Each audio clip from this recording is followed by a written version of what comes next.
안녕하세요. 저는 안양에 살고 있는 31살 여자입니다. 얼마 전 아빠를 차에 태우고 집으로 가는 도중 불과 작년까지만 해도 건강하셨는데 갑자기 쓰러지시면서 위급한 상황까지 왔었던 공사 현장을 지나치게 되었네요. 지금은 완공이 되어서 멋진 건물이 되었지만 저는 그때의 기억을 떠올리고 싶지 않아 그 지역으로 웬만해서는 가지 않는데 이번에 아빠가 만나야 될 사람이 있어서 어쩔 수 없이 지나칠 수밖에 없었습니다. 창밖을 바라보고 있는 모습을 보면서 그날의 사건이 제 머릿속으로 다시 떠오르기 시작하네요. 아빠도 과거에 일했던 현장을 묵묵히 바라만 보고 계셨고 저희는 그렇게 목적지로 향하고 있었습니다. 제가 여기에 사연을 신청하게 된 이유는 많은 사람들께 저희 가족의 사연을 들려드리고 싶어 결정하게 되었는데요. 시청해주시는 여러분들께 많은 의견과 격려를 받고 싶기도 해서 용기를 내게 되었습니다. 20년 전쯤 제 나이 10살 때 엄마 아빠는 식당을 운영하셨어요.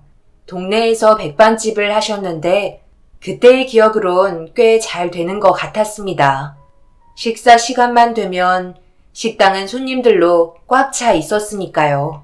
어렸던 나이임에도 동네 친구들과 노는 것보다 바쁘신 부모님을 도와주는 게 훨씬 더 좋았고 저로 인해 행복한 웃음을 지어 보이는 부모님과 평범한 가정생활을 꾸리며 잘 살고 있었습니다.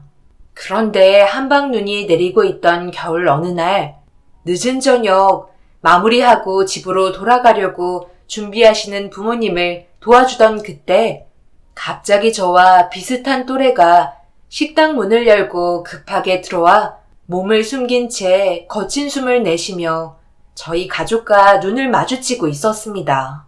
너무 당황한 나머지 그 아이에게 시선이 집중되어 있는데 갑자기 밖에서 누군가를 찾고 있는 듯한 날카로운 목소리가 한방눈을 뚫고 동네를 울릴 정도로 소리를 치며 이름을 부르고 있었어요.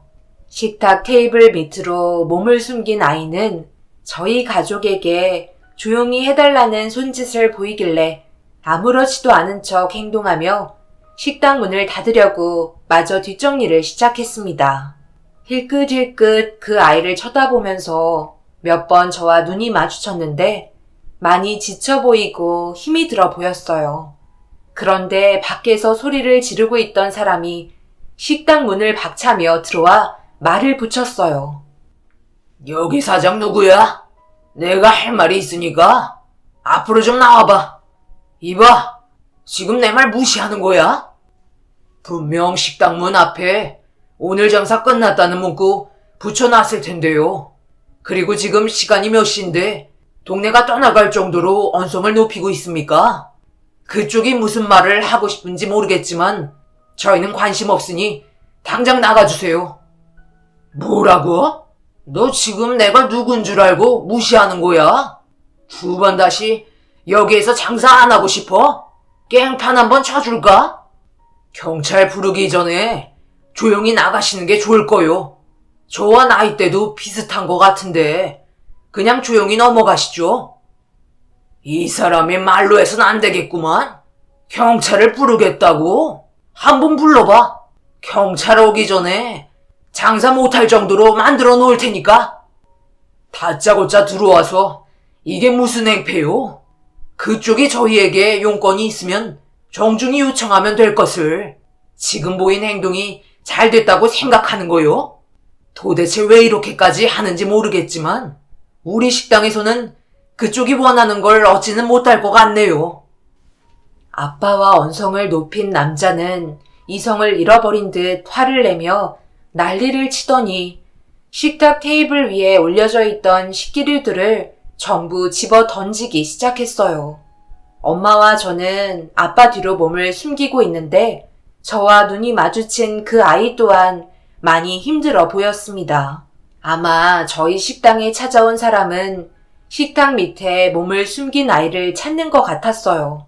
어렸던 저는 아빠와 남자가 몸싸움을 벌이는 걸 보곤 두려운 나머지 발밑에 숨어 있다는 얘기를 하려고 손을 올리려 하자 엄마는 제 몸을 돌린 채 안아주면서 상황이 더 악화되지 않게 조용히 하는 게 좋을 것 같다며 주방으로 몸을 숨겼습니다.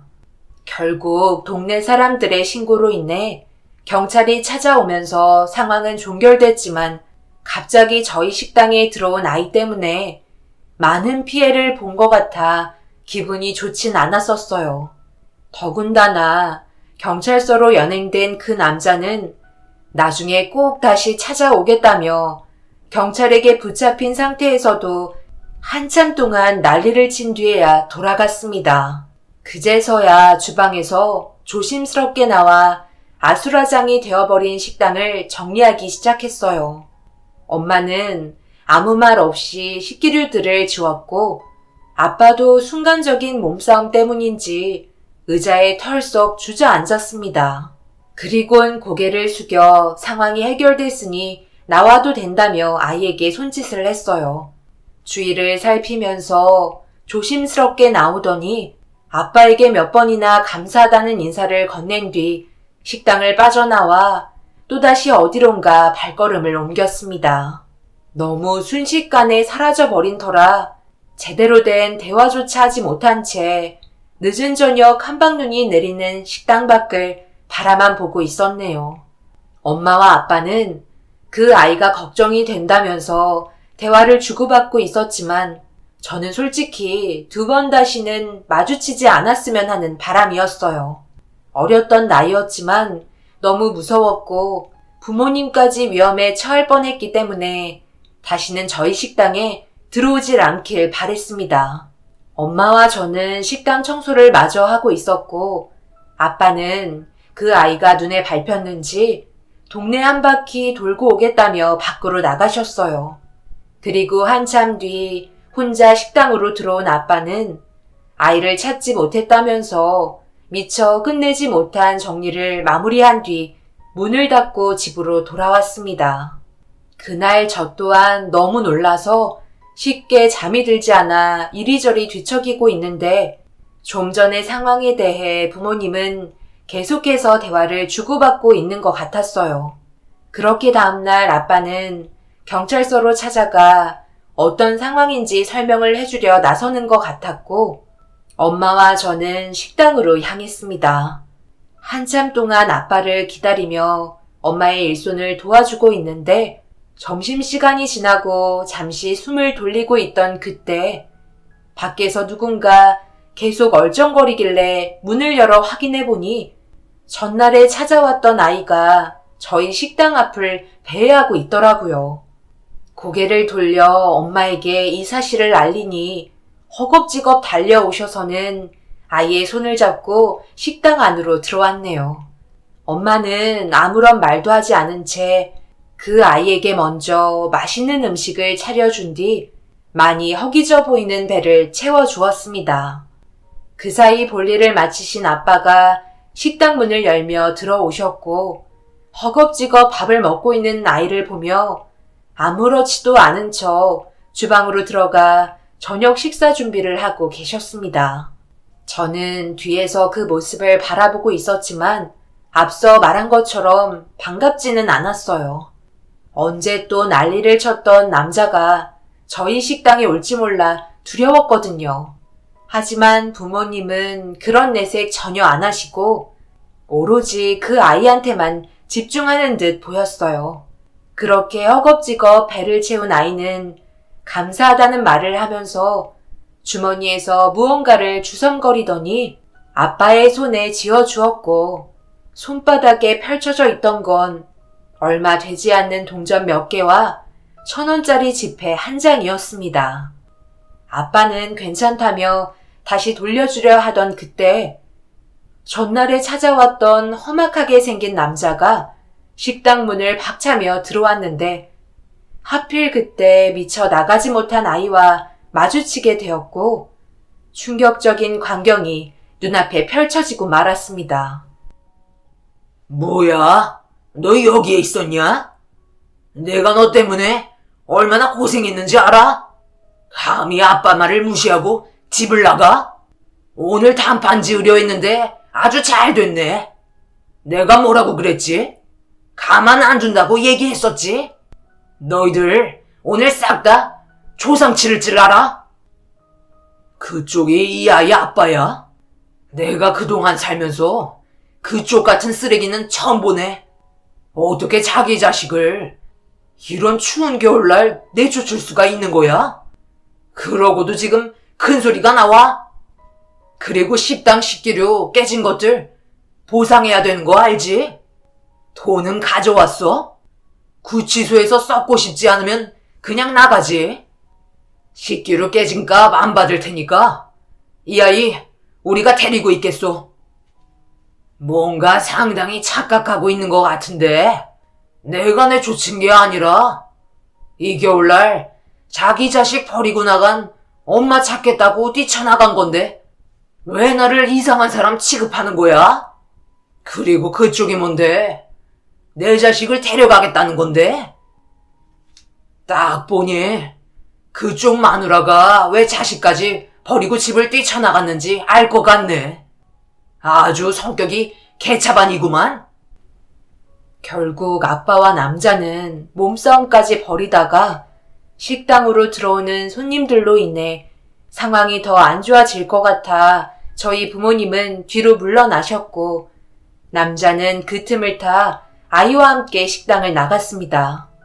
그 이후 몇 달 동안 그 아이의 얼굴은 한 번도 볼 수 없었고 식당에 들어와 난리를 쳤던 그 사람 또한 두 번 다시 찾아오지 않았어요.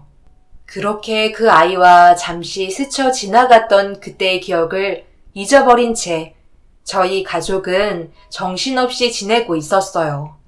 그런데 식당 일이라는 게 쉽지가 않다 보니 엄마의 몸에 무리가 온 것 같았어요. 며칠 동안 어지러움을 호소하면서 몸에서 신호를 보내고 있었죠.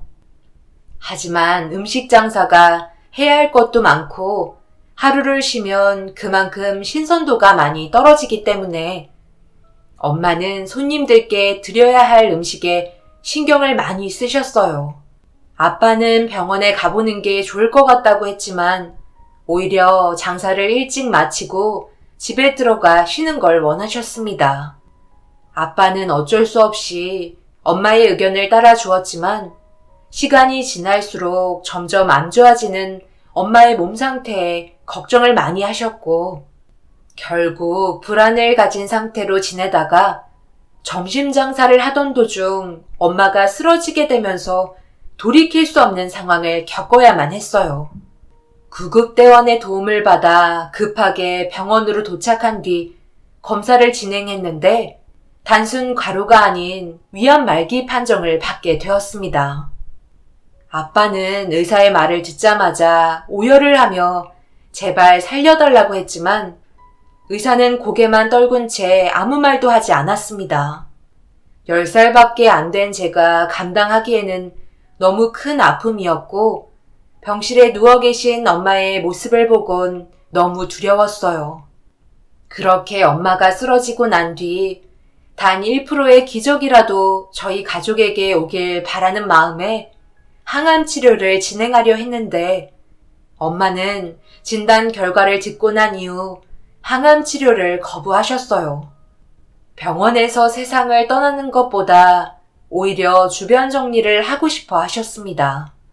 그동안 살면서 아빠가 엄마한테 처음으로 언성을 높이는 모습을 보게 되었고 병원에서 치료를 받길 원했지만 엄마의 마지막 소원이라는 말에 결국 아빠는 병실에 주저앉아 한참 동안 눈물을 보이셨네요. 그 이후 엄마는 병원에서 처방해준 약을 먹으며 식당 일과 앞으로 엄마 대신 아빠가 해야 될 일들을 가르쳐주며 저에게도 그동안 일 때문에 소홀했던 사랑을 아낌없이 주셨습니다.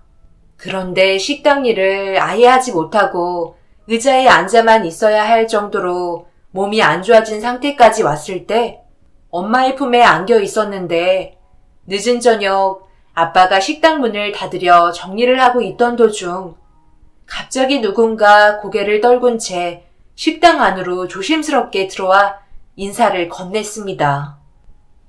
왔니? 그때 갑자기 말도 없이 가는 바람에 제대로 된 인사도 못했는데 잘 왔다. 좀 더 일찍 오지. 왜 이렇게 늦게 온 거야?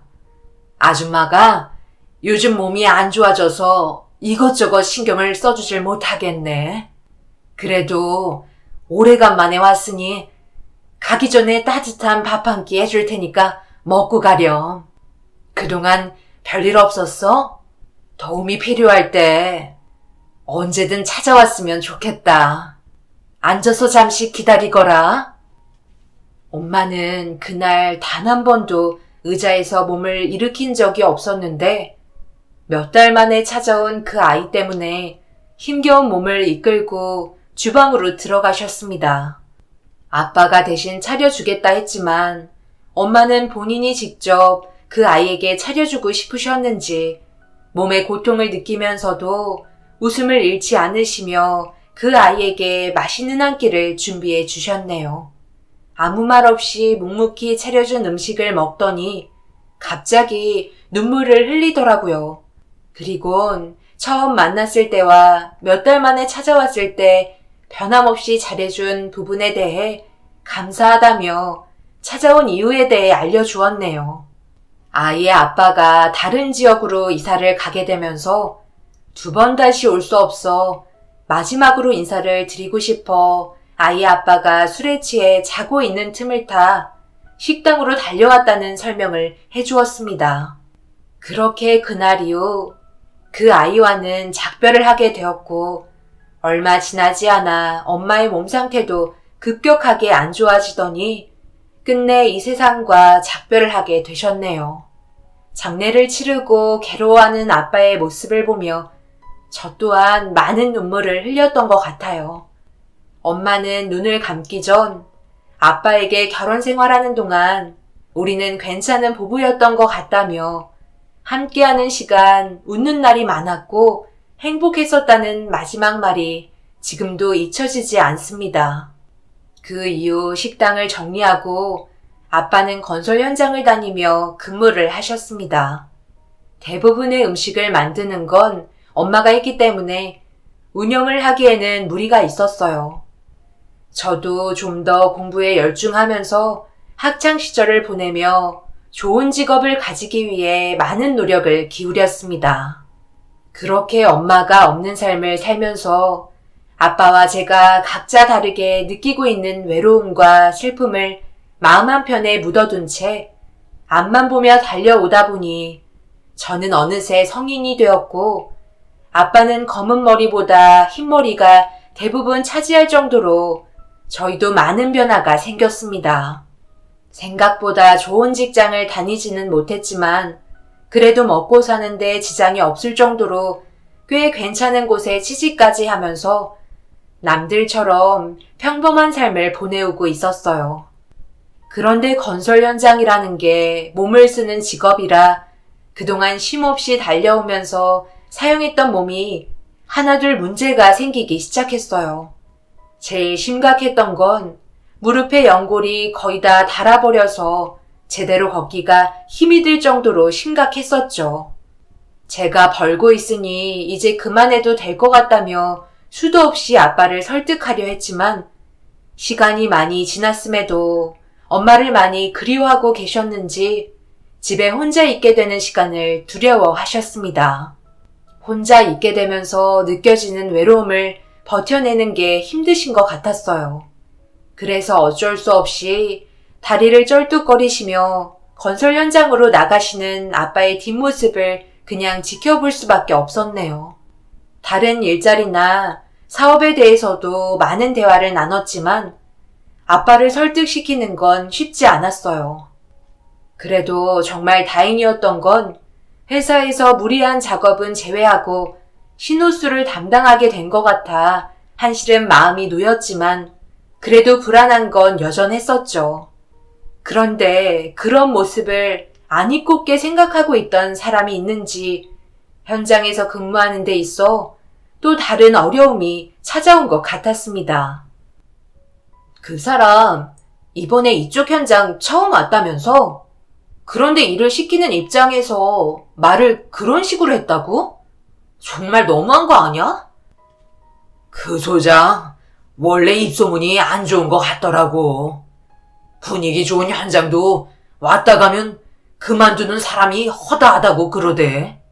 그런데 내가 몸이 좋지 않다 보니 자기 눈에 그런 모습이 많이 거슬린 것 같아. 최대한 신경 안 쓰이게 열심히 하고 있지만 눈에 박힌 가시는 빼내기 힘든 것처럼 몇 번이고 와서 말도 안 되는 이유로 압박을 주는데 아빠도 사람인지라 싫은 소리를 계속 듣다 보니 점점 한계에 도달한 것 같다.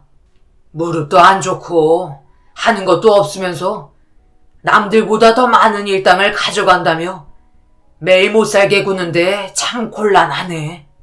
벌써 그 소장이 오고 나서 일 그만두겠다는 일꾼들이 수두룩하게 나왔다. 아빠 일당은 회사에서 벌써 얘기 끝난 거잖아. 원래 그 정도 받았던 거고, 오랜 기간 함께 일하면서 문제가 생긴 거기 때문에 그대로 가는 건데, 그것 가지고 현장 소장이 이래라 저래라 할 수 있는 거야? 그 사람은 그래서 자기 일에 최선을 다하고 있대? 정말 어이가 없네. 아빠한테 피해가 갈 것 같으면 당장 회사에다가 말해. 일하시는 분들 못 살게 군다고. 갑자기 현장에 투입된 소장이라는 사람이 근무 환경에 더욱더 안 좋게 만들고 있는 것 같아 불안하기만 했었어요. 그렇다고 그 소장이라는 사람이 일을 잘하는 것도 아니고 직원들을 잘 챙기는 것도 아니면서 무조건 화부터 내는 것 같았습니다. 그때 이후부터 불안한 마음만 가지고 있던 어느 날 오래간만에 아빠와 밖에서 외식이나 하려고 퇴근 후 만나기로 했는데 전화도 안 받고 이미 퇴근 시간을 넘어버려 걱정되는 마음에 같이 가는 게 좋을 것 같아 건설 현장을 찾아가게 되었어요. 예전에도 몇 번 왔다 갔다 했었기 때문에 차를 타고 서둘러 아빠가 있는 곳으로 향했습니다. 그런데 누군가와 언성을 높이며 다투고 있는 아빠의 목소리가 들려와 급하게 차를 세우고 그곳으로 달려갔는데 충격적인 장면을 목격하고 말았네요. 건설회사에서 오래 근무를 했든 안 했든 이제 몸이 말을 안 들으면 때려치워야지. 언제까지 붙들고 있을 거야? 내가 이래서 늙은이들을 안 좋아한다니까? 작업 능률이 오르지가 않아요. 나에 대한 소문은 그 정도 나이 먹었으면 많이 들었지. 돈만 축내는 노인네들 일 그만두게 하는 게 내 전문이야. 젊은 사람들 일자리도 없는데 노인네들이 설쳐대니 건물이 빨리 완공되겠어? 하는 것도 없으면서 밥은 가축처럼 좀 많이 먹어? 맨날 이리 빼고 저리 빼고 시간만 보내다 가려는 당신들 같은 노인네들 건설 현장에 씨를 말려버려야 돼. 솔직히 말해봐. 다리 저는 거 일부러 그러는 거지? 나이도 먹을 만큼 먹었겠다. 자기보다 아랫사람이 신우수 하는 게 안 입고 와서 연기하고 있는 거 아니야? 내가 당신 같은 사람 한두 번 본 줄 알아? 이 사람이 아무리 현장 소장이라도 그렇지 자기보다 직책이 아래라고 말을 그런 식으로 하는 게 맞는 거야? 그쪽에 내가 그동안 놀고 먹었는지 열심히 일했는지 봤어? 나는 한 번도 나한테 주어진 일에 대해 소홀히 한 적 없다고. 나를 얼마나 봤다고 막말을 퍼붓는 거야? 현장 소장이면 사람 인격까지 깎아내려도 되는 거야? 내가 때려치우는 게 아니라 그쪽이 우리 현장에서 나가줘야 되겠는데? 한 번만 더 열심히 일하는 직원들한테 막말하면 나도 더 이상은 참지 않겠어. 아빠와 소장이라는 사람이 소리를 높이며 싸우는 모습을 보다가 저도 모르게 화가 머리끝까지 올라와 버렸고 아빠에게 막말을 퍼부은 그 사람에게 한 소리 하려던 찰나 갑자기 뒤에서 아빠를 강하게 밀치더니 멀쩡한 다리 가지고 엄살 부리지 말라며 일어나라고 소리쳤습니다. 넘어지시면서 무릎에 충격이 가해지셨는지 고통스러워하고 있는데 소장이라는 놈은 직원들을 감싸주고 힘을 실어주기는커녕 늙은이가 일어날 힘도 못 쓰면서 밥 먹으러 갈 때는 다리가 멀쩡해 보인다고 의심하는 말투로 아빠의 아픈 다리를 작업하러 툭툭 건드셨습니다. 도저히 참을 수가 없어 소장에게 뛰어가 순식간에 얼굴에 손을 올렸고 결국 현장은 아수라장이 되어버렸네요. 다른 직원분들 중 저를 알고 계시는 분들도 계셔서 혹시 무슨 일이라도 생길까봐 저를 보호해 주셨고 소장은 이성을 잃어버린 듯 가만두지 않겠다며 난리를 치며 달려들었습니다. 힘겹게 일어난 아빠의 멱살을 잡고 흔들면서 절대 놔주려 하지 않아 점점 더 일이 커지고 있던 그때 갑자기 건설 현장 안으로 커다란 차 한 대가 들어오더니 엄청난 굉음을 내면서 갑자기 물을 뿜어대기 시작했어요. 살수차를 몰고 있던 분이 소장을 향해 쉬지 않고 뿌려대며 상황을 종결시켰고 덕분에 쉽지 않을 것 같았던 일이 금세 마무리가 되었습니다. 아빠는 이리 치이고 저리 치여서 그런지 아픈 다리를 붙잡으며 근처 벤치에 걸터 앉았고 그렇게 잠시 숨을 돌리면서 아빠를 진정시키고 있는데 살수차에서 내린 사람이 저희 쪽으로 다가와 알 수 없는 물건 하나를 건네주었습니다. 작게 포장된 물건이었는데 급하게 건네봤던 아빠는 만신창이가 된 물건을 닦으며 한숨을 내쉬었어요. 이거 네 거다. 오늘 주려고 미리 사둔 건데 하필 이런 일이 생겨서는 선물까지 망가져버렸네. 미안하다. 괜찮아요. 전부 저 사람 때문에 이런 건데요. 그냥 넘어가지는 않을 거예요. 그런데 이건 뭐예요? 명함 지갑이네요. 너 맨날 명함을 지갑에 같이 넣어놔서 많이 불편해했잖아. 그래서 필요할 것 같아 하나 사봤다. 마음에 드니? 거기에 사진 한 장 넣을 수 있길래 너희 엄마 사진 꽂아놨는데 괜찮은 것 같아? 명함 건넬 때마다 너희 엄마 얼굴 볼 수 있잖아. 그리고 청년, 아까는 고마웠네. 아마 작업반장으로 일하고 있다고 하지 않았어? 나 때문에 저 소장한테 한 소리 듣겠구만. 저는 괜찮습니다. 아까 보니까 심하게 넘어지신 것 같으신데 당장 병원 가봐야 하지 않을까요? 그런데 혹시 저희 어디서 본 적 있나요? 낯이 익은 것 같은데 처음 뵌 분은 아닌 것 같아서요. 하도 현장을 많이 돌아다니다 보니 웬만한 분들 얼굴은 거의 다 알잖아요. 혹시 전에 어디서 근무하셨나요? 제가 소장한테는 잘 말해두겠습니다. 아빠와 작업반장이라는 청년이 대화를 주고받고 있을 때 저는 선물해주신 명함 지갑에 명함을 정리하고 있는데 그 순간 갑자기 아빠와 대화를 나누다가 작업반장이 제 명함 지갑을 빼앗았고 안에 있던 사진을 뚫어지게 쳐다보았습니다. 그리곤 갑자기 눈물을 흘리더니 아빠에게 넙죽 엎드려 땅에 머리를 맞대며 소장이 한 행동에 대해 대신 사과를 하기 시작했어요. 그리고 알게 된 충격적인 사실은 20년 전 저희에게 도움을 받았던 아이였고 성인이 되고 건설 현장을 돌며 근무를 하다가 현장 소장의 따님을 만나 결혼까지 약속하게 된 장인이라는 걸 알 수 있었습니다. 멀리서 지켜보던 소장이 옷을 갈아입고 그 모습을 보더니 저희 쪽으로 다가와서는 대신 사과를 하고 있는 청년에게 화를 내기 시작했습니다. 자네 정신 나갔어? 감히 장인한테 물을 뿌려? 지금 아주 막 나가자는 거지? 어떤 상황이었는지 알기는 하는 거야? 지금 이분이 누구신 줄 아세요? 20년 전 정말 힘들었을 때 저에게 많은 도움을 주셨던 분이라고요. 장인어른이 함부로 대할 그럴 분이 아니세요. 어떻게 자기보다 직책이 낮다고 해서 사람을 막대할 수 있는 거예요? 제가 한 행동에 대해 잘못됐다고 생각하지 않습니다.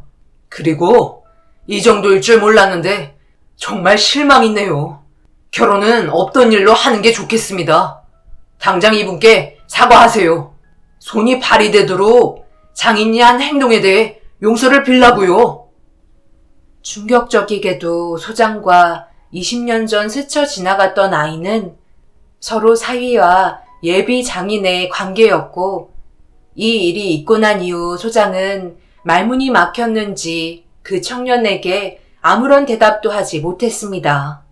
하지만 주위에 많은 사람들이 몰려 있었고, 소장이라는 직책 때문인지 자존심 때문에 사과는 받을 수 없었고, 되레 큰 소리로 가족될 사람이 아닌 스쳐 지나갔던 인연 때문에 현재의 장인을 못된 사람 취급했다며 파혼하겠다고 난리를 치셨습니다.